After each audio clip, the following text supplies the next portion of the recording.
Welcome to NumPy and Pandas Tips, Tricks, and Techniques. My name is Matt McCarty, and I'll be guiding you through a deeper dive on these two workhorses in the Python world of data analysis. I have over 15 years experience teaching graduate and undergraduate students a variety of courses, and in addition to that, I have development experience working most recently in object detection with Python. This course will start off exploring NumPy with a refresher and then continue on into manipulating data with NumPy. In the second section, we will take a look at NumPy's extensive data operations.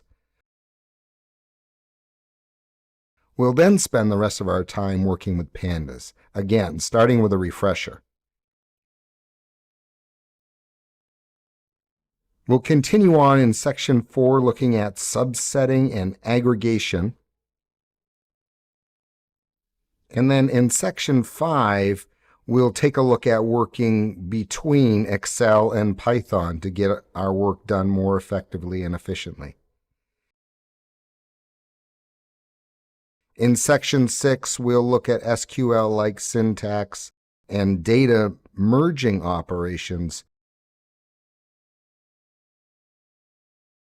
before we cap it all off by tying everything together in a capstone data analysis project where we develop a reusable data analysis class.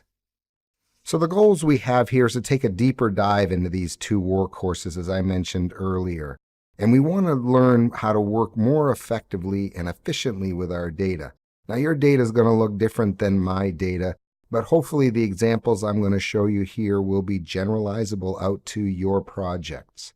So that's the goal here. Find you a way to work with your data more effectively. All you need to get going is some familiarity with Python. Hopefully you've seen either NumPy or Pandas, but even if you haven't, you should be able to get up to speed and running very quickly. We're going to be using Python 3. I don't recommend you use Python 2, but you probably can. All right, and then we're going to be primarily working in Jupyter Notebooks, which is a tool that comes when you install the Anaconda Python platform. Now, I'm not going to cover how to get the Python platform, but there are plenty of resources out there.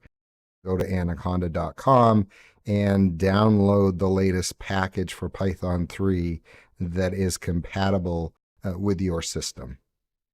So with that, let's get going.